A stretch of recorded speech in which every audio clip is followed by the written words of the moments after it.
کیا احسان کا بدلہ احسان کے علاوہ کچھ اور ہو سکتا ہے؟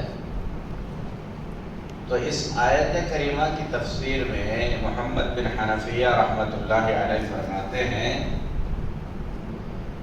یہاں پر اللہ تبارک و تعالیٰ نے احسان کا بدلہ جو احسان بتلایا ہے، مسجلۃ للبر والفاجر، یہ نیک آدمی کے ساتھ بھی ہے اور بدکار کے ساتھ بھی ہے۔ اگر وہ احسان کرتا ہے تو اس کا بدلہ اس کے جیسے احسان سے ادا کرنا چاہیے۔ اور اس سلسلے میں امام بخاری رحمہ اللہ فرماتے ہیں، قال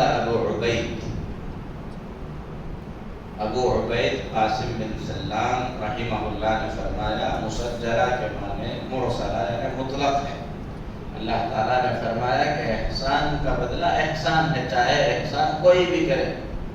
اللہ نے یہ نہیں کہا کہ صرف نیک آدمی احسان کرے تو آپ اس کے ساتھ احسان کریں، بلکہ اللہ نے فرمایا احسان کا بدلہ احسان ہوگا چاہے وہ کوئی بھی کرے۔ اسی لیے اس سے پہلے جو ہے روایات گزری کہ ایک آدمی نماز پڑھتا ہے، روزہ رکھتا ہے، نیکی کے اور بہت سے کام کرتا ہے، عورت کے بارے میں گزرا، لیکن وہ اپنے پڑوسیوں کو تکلیف پہنچاتی ہے، تو اس کا نیک ہونے کے باوجود بھی معاشرے کے ساتھ احسان نہ کرنا اس کے لیے کیا ہو گیا؟ ہلاکت کا باعث بنا۔ ایک بدکار زنا کرنے والی عورت نے کتے کو پانی پلایا، اللہ تبارک و تعالیٰ کو وہ چیز پسند آئی، اللہ تعالیٰ نے اسے بخش دیا۔ تو یہاں پر برائی کو بڑھاوا دینا مقصد نہیں ہے، بلکہ یہ بتانا مقصد ہے جو آدمی برا ہے اس کے برے ہونے کی وجہ سے اس کے ساتھ ہمیشہ برا سلوک ہو، ایسا نہیں ہونا چاہیے۔ آدمی برا ہے، اس کی برائی اس کی جگہ پر ہے، اس کا حساب و کتاب اللہ لینے والا ہے، لیکن اگر وہ کوئی نیکی کا کام کرتا ہے، کوئی اچھا کام کرتا ہے، تو وہاں پر اس کی کیا ہونی چاہیے؟ ہمت افزائی ہونی چاہیے، وہاں پر اس کے کام کو سراہنا چاہیے۔ اور شیخ عبدالرزاق البدر حفظہ اللہ نے احسان کا بدلہ احسان اور امام بخاری رحمہ اللہ کا یہ مسئلہ بیان کرنا کہ احسان جو ہے وہ صرف نیک لوگوں کے ساتھ نہیں ہے، نیکوں کے ساتھ بھی احسان ہوگا اور بدکاروں کے ساتھ بھی احسان ہوگا، گنہگاروں کے ساتھ بھی احسان ہوگا۔ اس سلسلے میں فرمایا نیکوں کے ساتھ احسان تو معقول ہے، وہ آپ کی زیارت کرتا ہے، آپ اس کی زیارت کریں، وہ آپ سے تعلق بناتا ہے، آپ اس سے تعلق بنائیں۔ بدکاروں کے ساتھ احسان کا مطلب یہ ہے کہ اچھے انداز میں ہم ان کی بدکاری کو ان کے سامنے بیان کریں تاکہ وہ اس سے باز آ جائیں۔ جیسا کہ اللہ کے نبی جناب محمد رسول اللہ صلی اللہ علیہ وسلم نے فرمایا، انصر اخاک ظالما او مظلوما، تم اپنے بھائی کی مدد کرو چاہے وہ ظلم کرنے والا ہو یا اس پر ظلم ہو رہا ہو۔ صحابہ نے کہا، اللہ کے نبی صلی اللہ علیہ وسلم، جس پر ظلم ہو رہا ہے، جو مظلوم ہے، اس کی مدد کرنا تو سمجھ میں آتا ہے کہ ہم اس کے ظلم کے خلاف آواز اٹھائیں، اس کے ساتھ ہمدردی کریں، ظلم سے اسے بچائیں، لیکن ہم ظالم کی مدد کیسے کریں؟ اللہ کے نبی صلی اللہ علیہ وسلم نے فرمایا، ظالم کو ظلم سے روکنا اس کی مدد کرنا ہے، کیونکہ آپ اسے ظلم سے روک رہے ہیں، آپ اسے گناہ سے بچا رہے ہیں، بڑی بربادی سے بچا رہے ہیں، تو حقیقت میں وہ اس کی کیا ہے؟ مدد ہے۔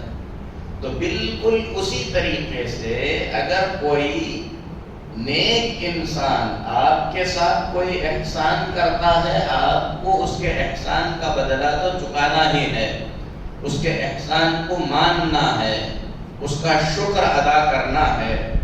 لیکن اگر کوئی برا آدمی بھی آپ کے ساتھ کوئی اچھا برتاؤ کرتا ہے، احسان کرتا ہے، تو آپ یہ کہہ کر اس کے احسان کو فراموش نہیں کر سکتے کہ یہ کوئی اچھا آدمی نہیں ہے، کیونکہ اس کا برا ہونا، اس کا بدکار ہونا، اس کی سزا اللہ دینے والا ہے، لیکن اس نے آپ کے ساتھ جو اچھا سلوک کیا ہے آپ اس کی قدر کریں گے۔ معاشرے میں احسان کو لے کر کئی طریقے کے لوگ ہیں۔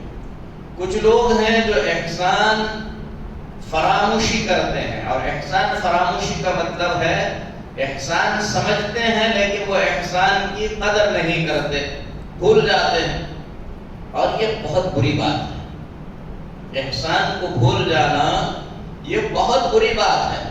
ہم تو مسلمان ہیں، جو زمانہ جاہلیت کے لوگ تھے ان کے اندر بھی جو کچھ خوبیاں تھیں، ان میں سے ایک خوبی یہ تھی کہ اگر کوئی ان کے ساتھ احسان کرتا پوری زندگی وہ اس کے احسان کو نہیں بھولتے تھے۔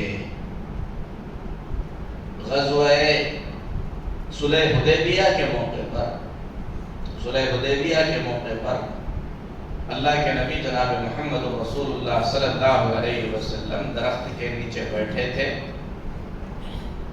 صلح کی کارروائی چل رہی تھی۔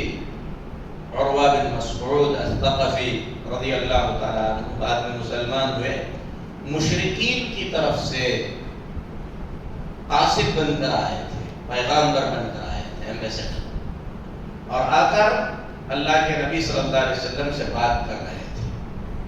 چونکہ مشرکین کی طرف سے آئے تھے تو انہوں نے مشرکین کا رعب اور دبدبہ مسلمانوں کے دلوں میں ڈالنے کی کوشش کرتے ہوئے اللہ کے نبی صلی اللہ علیہ وسلم سے کہا، یہ جو آپ کے آس پاس بیٹھے ہوئے ہیں نا، یعنی صحابہ کی طرف اشارہ کیا، کہا کہ یہ جو بیٹھے ہوئے ہیں اگر حملہ ہو جائے گا تو ان میں سے کوئی آپ کا ساتھ نہیں دے گا۔ تو ابو بکر صدیق رضی اللہ تعالیٰ عنہ بڑے بااخلاق، پورے انسانوں میں نبیوں کے بعد سب سے افضل انسان ہیں، لیکن نبی صلی اللہ علیہ وسلم کے ساتھیوں کی ایسی توہین ابو بکر صدیق سے برداشت نہیں ہوئی۔ کبھی آپ بدزبانی نہیں کرتے تھے، لیکن ابو بکر صدیق رضی اللہ تعالی عنہ کا جو برداشت کی حد تھی ابو بکر صدیق کی، وہ ٹوٹ گئی۔ انہوں نے ایک بڑا جملہ کہا امسس بدر اللات، جاؤ جا کر، لات ایک معبود ہے ان کا، عورت معبود، کہا کہ اس کی شرمگاہ چاٹ۔ اتنی بڑی بات کہی ابو بکر صدیق نے۔ تو اس وقت جو عروہ بن مسعود تھے انہوں نے ابو بکر صدیق کی طرف دیکھا، کہا زمانہ جاہلیت میں آپ کے خاندان کے لوگوں کا ہمارے ساتھ کیا ہوا ایک احسان ہے، اگر وہ احسان کا بدلہ ہم چکا دیے ہوتے تو آج آپ کو میں اس کا جواب دیے بغیر نہیں جاتا، لیکن اس احسان کا ہم نے بدلہ نہیں چکایا ہے، اس لیے میں آپ کو جواب نہیں دے سکتا۔ موقع کیسا ہے؟ ایسے موقع پر زمانے جاہلیت کا ایک آدمی گالی کھا کر بھی اپنے جذبے پر قابو رکھتے ہوئے کہتا ہے کہ آپ لوگوں کا احسان ہم پر ہے اور ہم بدلہ نہیں چکائے ہیں، اس لیے ہم آپ کے خلاف زبان کھول کے آپ کو جو ہے نا شرمندہ نہیں کر سکتے، ورنہ دنیا کہے گی کہ احسان نہیں جانتے۔ تو احسان اگر کوئی شخص کرتا ہے، چاہے وہ چھوٹا ہو یا بڑا، احسان آدمی کو اس احسان کی قدر کرنی چاہیے، اسے یاد رکھنا چاہیے، اس کے ساتھ اچھے انداز سے پیش آنا چاہیے۔ اسی لیے پیارے نبی صلی اللہ علیہ وسلم نے فرمایا اذا صنع الیکم معروفا فکافئوہ، اگر کسی نے تمہارے ساتھ کوئی اچھا برتاؤ کیا ہے، احسان یہی نہیں ہے کہ کوئی آپ کو ہزاروں روپیہ لاکھوں روپیہ دے، کسی بھی طریقے سے آپ کے ساتھ خیر کا معاملہ اگر کیا ہے تو اس کو بدلہ دو، اس کا بدلہ چکاؤ۔ اگر تمہارے اندر بدلہ چکانے کی طاقت نہیں ہے تو کم سے کم اس کے حق میں دعا کرو۔ تو احسان کو سمجھنا، محسن کی قدر کرنا اسلام سکھاتا ہے۔ اور معاشرے میں کچھ لوگ ہوتے ہیں جنہیں احسان ناشناس کہا جاتا ہے، یعنی احسان کو وہ احسان نہیں سمجھتے، ان کے ساتھ احسان کیا جاتا ہے اسے وہ احسان نہیں سمجھتے۔ جیسے بہت سارے جاہلوں کو دیکھیں گے آپ، بڑے بڑے ائمہ کو گالیاں دیتے ہیں، ان کو گمراہ کہتے ہیں، بھائی ان کا ہم پر احسان ہے، انہوں نے دین ہمیں پہنچایا ہے۔ اسی طریقے سے سماج میں، سوسائٹی میں کوئی ہمارے ساتھ اچھا کرے اور ہم اس احسان کو نہ پہچانے، اس کو لعونت کہا جاتا ہے، یعنی موٹے زبان میں کہا جائے تو یہ کمینگی ہے، احسان کو نہ سمجھنا۔ اگر لوگ احسان کو نہ سمجھیں گے تو ایسی صورت میں سماج سے احسان کرنے کے جو جذبے ہیں وہ ٹھنڈے پڑ جائیں گے، پھر اس کے بعد سماج سے احسان ختم ہو جائے گا۔ تو ہم کو چاہیے کہ ہم لوگوں کے ساتھ احسان کریں۔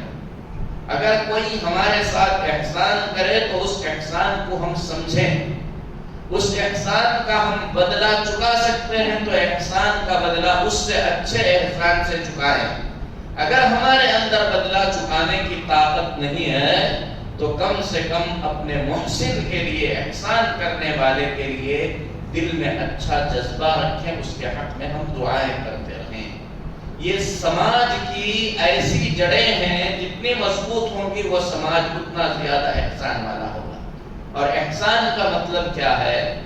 احسان کا مطلب ہے سامنے والے کو دنیا یا آخرت کا کوئی نہ کوئی فائدہ پہنچانے کی کوشش کرنا۔ احسان کا مطلب کیا ہے؟ ہمارے سامنے جو بھی لوگ ہیں ان کو دنیا کا یا آخرت کا کسی بھی طریقے کا فائدہ پہنچانے کی کوشش کرنا، یہ احسان ہے۔ آخرت کا فائدہ پہنچانا یہ سب سے بڑا احسان ہے۔ اسی لیے دنیا کے سب سے زیادہ محسن کون ہیں؟ اللہ کے انبیاء ہیں علیہم الصلاۃ والسلام، اہل علم ہیں۔